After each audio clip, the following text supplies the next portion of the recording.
das 7 igrejas situadas na Ásia, sabia que dentre elas há uma cidade que existe até hoje? Sim, estamos falando de Esmir ou Esmirna. Essa igreja ela existe até hoje, ela está situada na Turquia.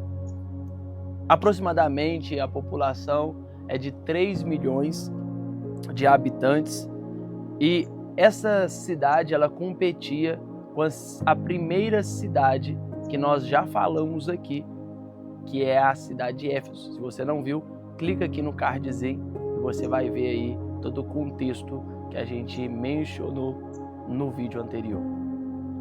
Esta é uma cidade, a cidade de Esmirna, ou a igreja que estava nessa cidade, tendo seus pontos positivos, tendo também seus pontos negativos. Mas vamos ver aqui, acompanha comigo como que o autor vai se apresentar e como que ele vai falar, sabendo que esse autor é Jesus, a essa igreja.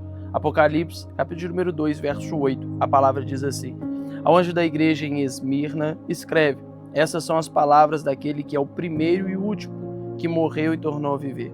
Conheço as suas aflições, a sua pobreza, mas você é rico.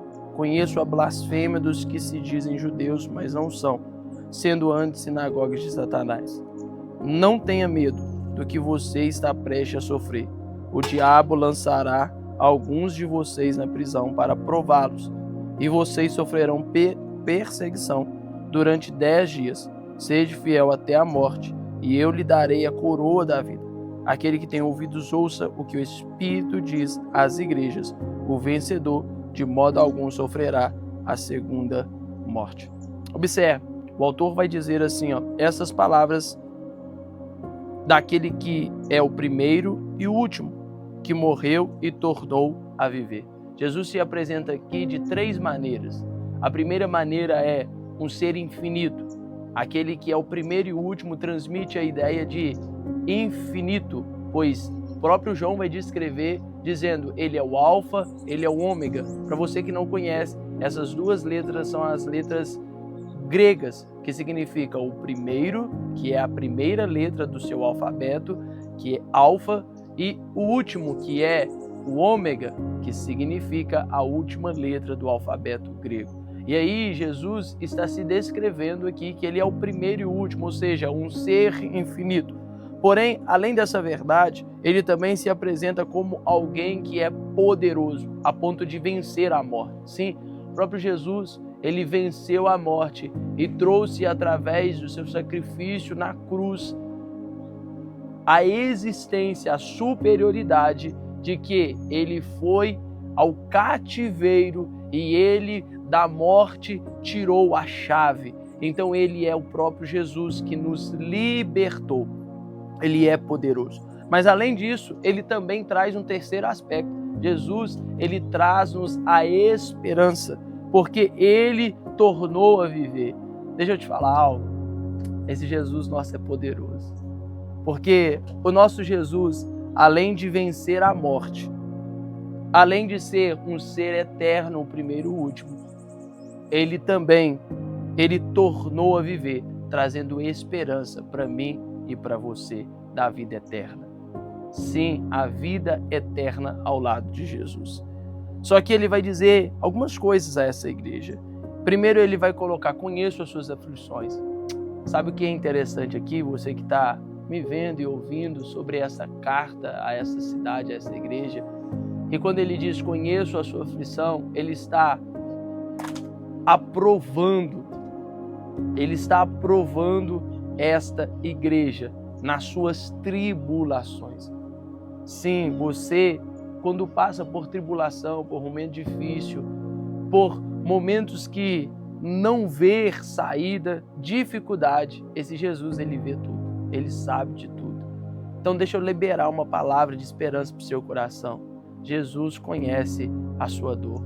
Jesus sabe dos momentos difíceis que você passa.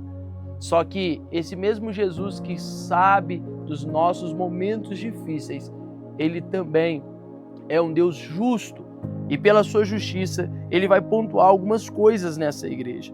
Olha o que Jesus, o autor dessa carta, vai pontuar a essa igreja. Ele vai dizer assim, olha, conheço suas aflições, a sua pobreza, mas você é rico. Conheço a blasfêmia dos que dizem judeus, mas não são, sendo antes sinagoga de Satanás. 3 coisas aqui. Era uma igreja vitimista. E sabe, você precisa entender isso aqui. Não seja vitimista. O vitimismo, ele atrai atraso para a sua vida. Você, através do vitimismo, estará perdido, parado. Você não irá progredir enquanto essa doença tiver em você. Enquanto essa doença que ocupa a sua mente, ela vai te paralisar. Porque agora o próprio autor vai denunciar a obra má dessa igreja, dizendo: você é rico, você diz que é pobre, você transparece como pobre, mas você é rico. Ou seja, é uma igreja que transmite através do seu vitimismo a falsidade, a hipocrisia.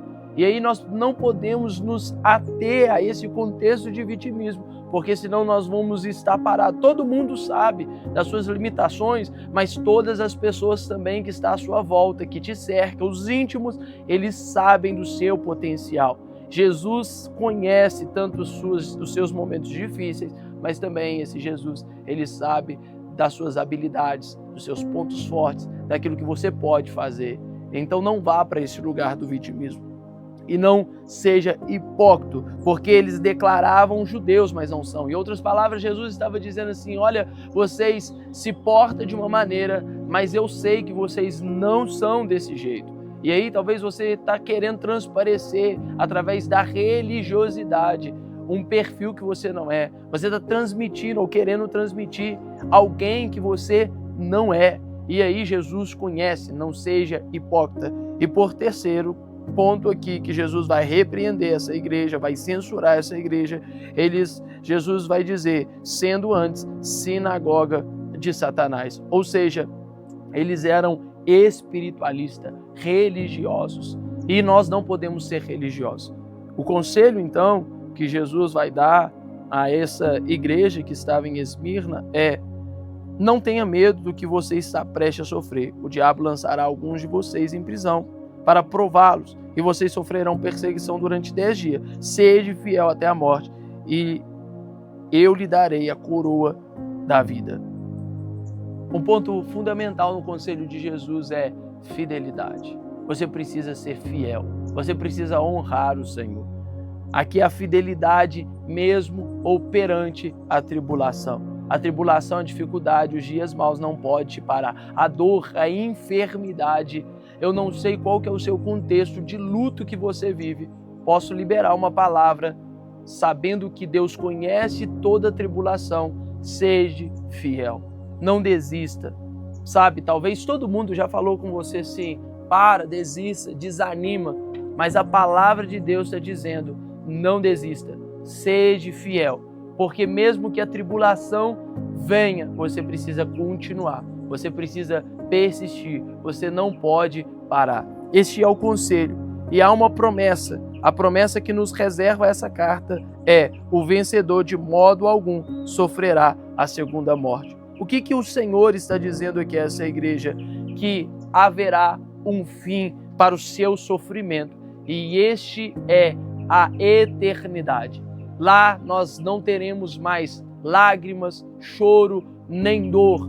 Nós, no céu, seremos com Cristo eternamente, gozar com Ele em sua presença. Então, não sei o que você está vivendo hoje, não sei qual que é o seu contexto, mas entenda essa palavra que é liberada através dessa carta. Jesus, Ele é a nossa fonte de esperança. E nós cremos que Jesus nos dará na eternidade uma vida eterna sem sofrimento. Então creia nisso. Essa é a palavra liberada da segunda carta à igreja que estava em Esmirna.